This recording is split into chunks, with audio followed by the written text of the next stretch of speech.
This is the 15th talk in this collection, and it's entitled Living in the World. And this was previously published under the title Living in the World with Dhamma, and it was printed in the book Living Dhamma, again translated by Bruce Evans, Puriso. And this was a talk, an informal talk given after an invitation to receive alms food at a layperson's house in Ubon, the district capital, which is close to Wat Nong Bapong.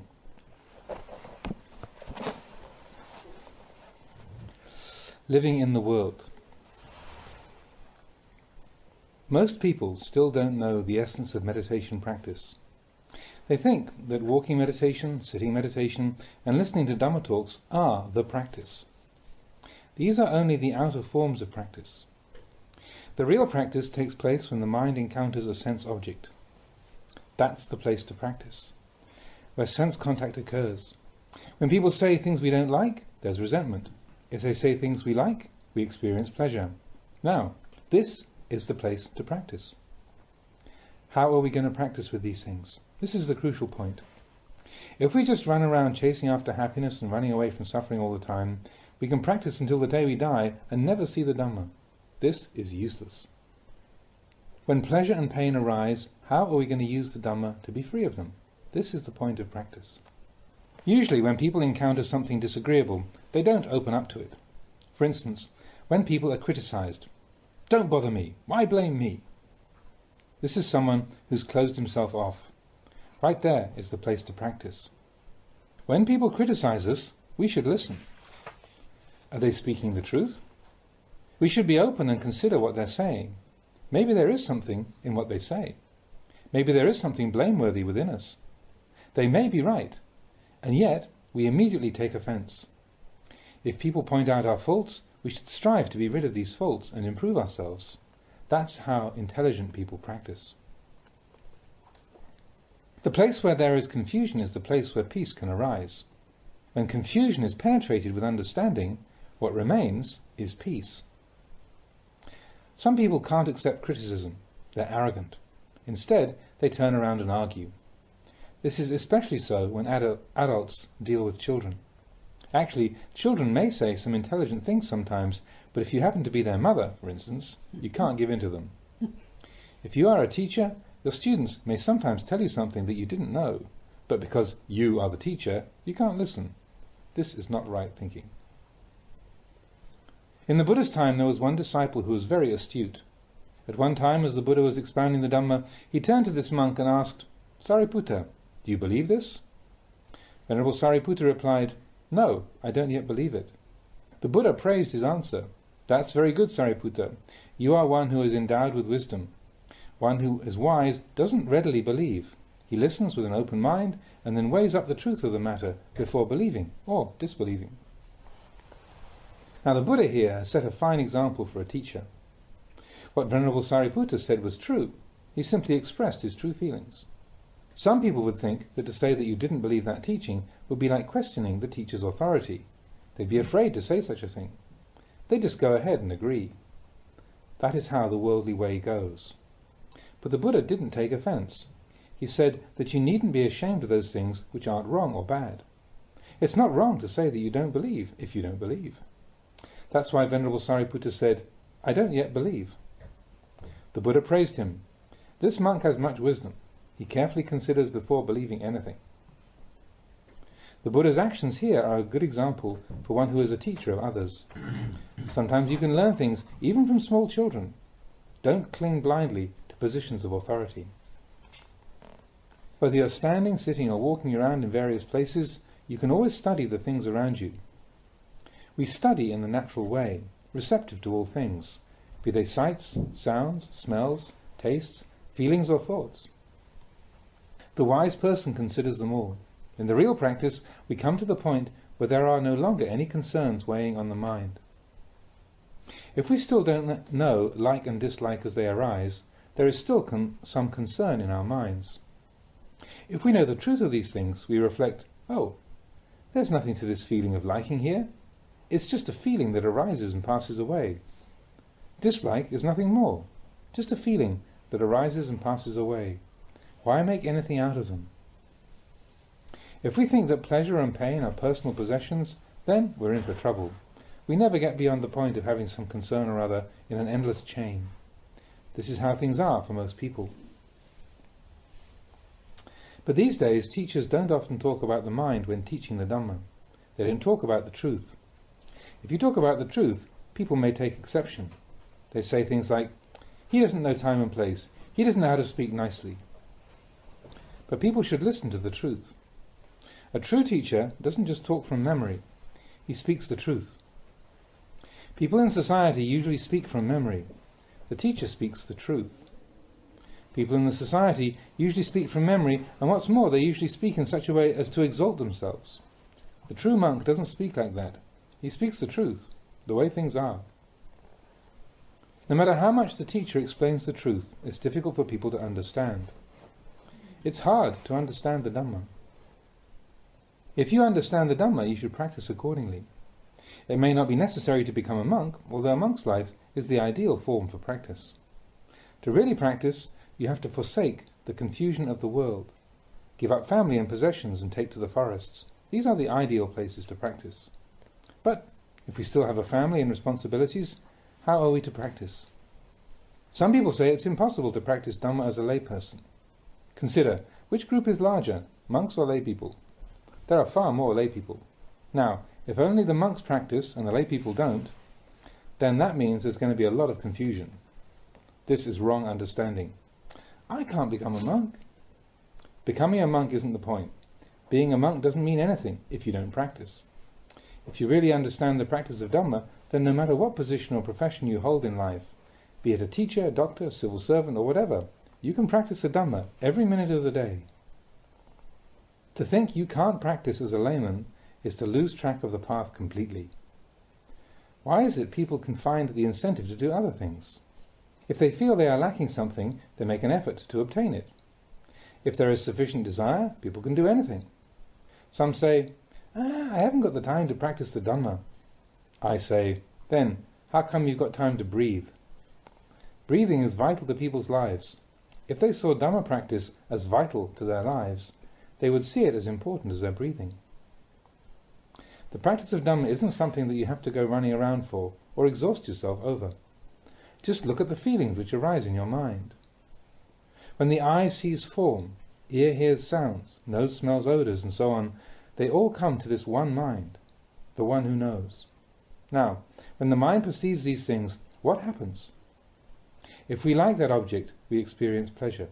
If we dislike it, we experience displeasure. That's all there is to it. So, where are you going to find happiness in this world? Do you expect everybody to say only pleasant things to you all your life? Is that possible? No, it's not. If it's not possible, then where are you going to go? The world is simply like this. We must know the world, lokavidu, know the truth of this world. The world is something we should clearly understand. The Buddha lived in this world. He didn't live anywhere else. He experienced family life, but he saw its limitations and detached himself from them. Now, how are you as lay people going to practice? If you want to practice, you must make an effort to follow the path. If you persevere with the practice, you too will see the limitations of this world and be able to let go. People who drink alcohol sometimes say, I just can't give it up. Why can't they give it up? Because they don't yet see the liability in it. If they clearly saw the liability, they wouldn't have to wait to be told to give it up. If you don't see the liability of something, that means you also can't see the benefit of giving it up. Your practice becomes fruitless. You're just playing at practice. If you clearly see the liability and the benefit of something, you won't have to wait for others to tell you about it. Consider the story of the fisherman who finds something in his fish trap. He knows something is in there. He can hear it flapping about inside. Thinking it's a fish, he reaches his hand into the trap only to find a different kind of animal. He can't yet see it, so he's in two minds about it. It could be an eel, considered a delicacy in some parts of Thailand. But then again, it could be a snake. If he throws it away, he may regret it. It could be an eel. On the other hand, if he keeps holding on to it and it turns out to be a snake, it might bite him. He's caught in a state of doubt. His desire is so strong he holds on, just in case it's an eel. But the minute he brings it out and sees the striped skin, he throws it down straight away. He doesn't have to wait for someone to call out, "It's a snake, it's a snake, let go." The sight of the snake tells him what to do, much more clearly than words could do. Why? Because he sees the danger. Snakes can bite. Nobody has to tell him about it. In the same way, if we practice till we see things as they are, we won't meddle with the things that are harmful. People don't usually practice in this way. They usually do other things. They don't contemplate things. They don't reflect on old age, sickness and death. They only talk about non-aging and non-death, so they never develop the right feeling for Dhamma practice. They go and listen to Dhamma talks, but they don't really listen. Sometimes I get invited to give talks at important functions, but it's a nuisance for me to go. Why so? Because when I look at the people gathered there, I can see that they haven't come to listen to the Dhamma. Some are smelling of alcohol, some are smoking cigarettes, some are chatting. They don't look at all like people who have come out of faith in the Dhamma. Giving talks at such places is of little fruit. People who are sunk in heedlessness tend to think things like, when's he ever going to stop talking? Can't do this, can't do that. Their minds just wander all over the place. Sometimes they even invite me to give a talk just for the sake of formality. Please give us just a small Dhamma talk, Venerable Sir. They don't want me to talk too much. It might annoy them. As soon as I hear people say this, I know what they're about. These people don't like listening to Dhamma. It annoys them. If I give just a small talk, they won't understand. If you take only a little food, is it enough? Of course not. Sometimes I'm giving a talk, just warming up to the subject, and some drunkard will call out, "Okay, make way for the Venerable Sir, he's coming out now," trying to drive me away. If I meet this kind of person, I get a lot of food for reflection. I get an insight into human nature. It's like a person having a bottle full of water and then asking for more. There's nowhere to put it. It isn't worth the time and energy to teach them, because their minds are already full. Pour any more in, and it just overflows uselessly. If their bottle was empty, there would be somewhere to put the water, and both the giver and the receiver would benefit. In this way, when people are really interested in Dhamma, they sit quietly, listening carefully. I feel much more inspired to teach. If people don't pay attention, it's just like the man with a bottle full of water. There's no room to put any more. It's hardly worth my while talking to them. In situations like this, I just don't find any energy arising to teach. You can't put much energy into giving when no one's putting much energy into receiving. These days, giving talks tends to be like this, and it's getting worse all the time. People don't search for truth. They simply study to find the necessary knowledge to make a living, raise families, look after themselves. They study for a livelihood. There may be some study of Dhamma, but not much.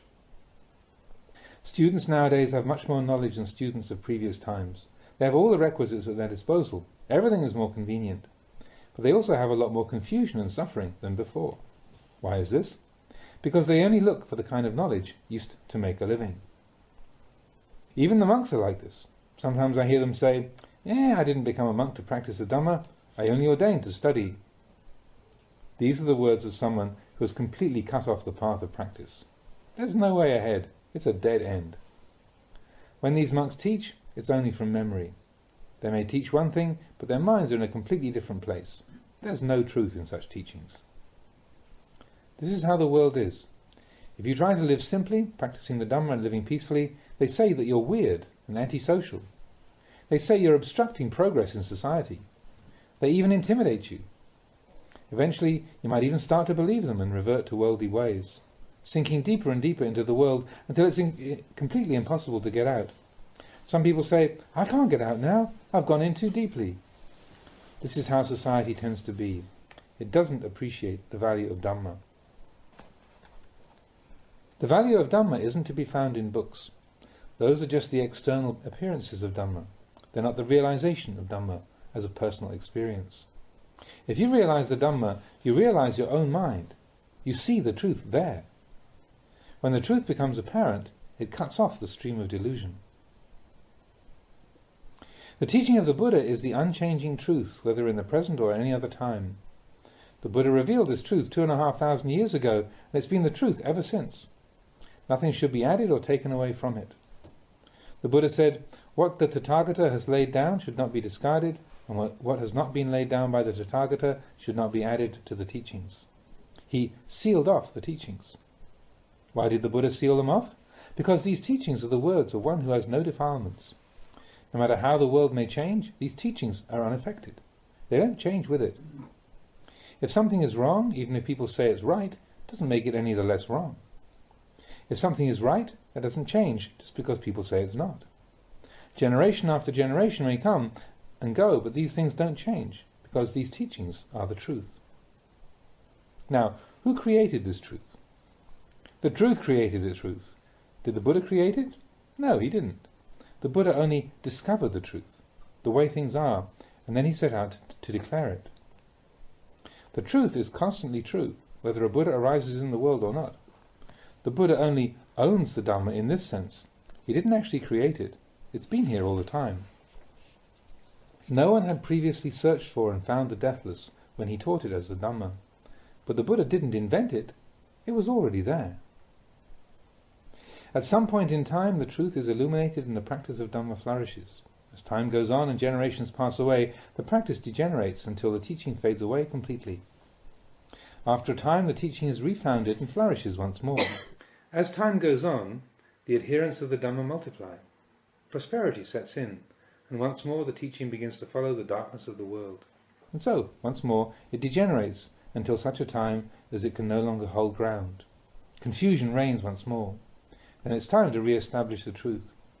In fact, the truth doesn't go anywhere. When Buddhas pass away, the Dhamma doesn't disappear with them. The world revolves like this. It's something like a mango tree. The tree matures, blossoms and fruits appear and grow to ripeness. They become rotten and the seed goes back into the ground to become a new mango tree. The cycle starts once more. Eventually there are more ripe fruits which proceed to fall, rot, sink into the ground as seeds and grow once more into trees. This is how the world is. It doesn't go very far. It just revolves around the same old things. Our lives these days are the same. Today we're simply doing the same old things we've always done. People think too much. There are so many things to get interested in, but none of them leads to completion. There are the sciences like mathematics, physics, psychology and so on. You can delve into any of these, but you can only finalize things with the truth. Suppose there was a cart being pulled by an ox. As long as the ox pulls the cart, the tracks will follow. The wheels are round, yet the tracks are long. The tracks are long, yet the wheels are merely circles. Just looking at a stationary cart, you can't see anything long about it. But once the ox starts moving, you see the tracks stretching out behind you. As long as the ox pulls, the wheels keep on turning. But there comes a day when the ox tires and throws off its harness. The ox walks off and leaves the empty cart sitting there. The wheels no longer turn. In time, the cart falls apart, its components go back into the four elements, earth, water, wind and fire. Searching for peace within the world, the cartwheel tracks stretch out endlessly behind you. As long as you follow the world, there is no stopping, no rest. If you simply stop following it, the cart comes to a rest. The wheels no longer turn. Following the world turns the wheel ceaselessly. Creating bad karma is like this. As long as you follow the old ways, there's no stopping. If you stop, there is stopping. This is how we practice the Dhamma. Day 1.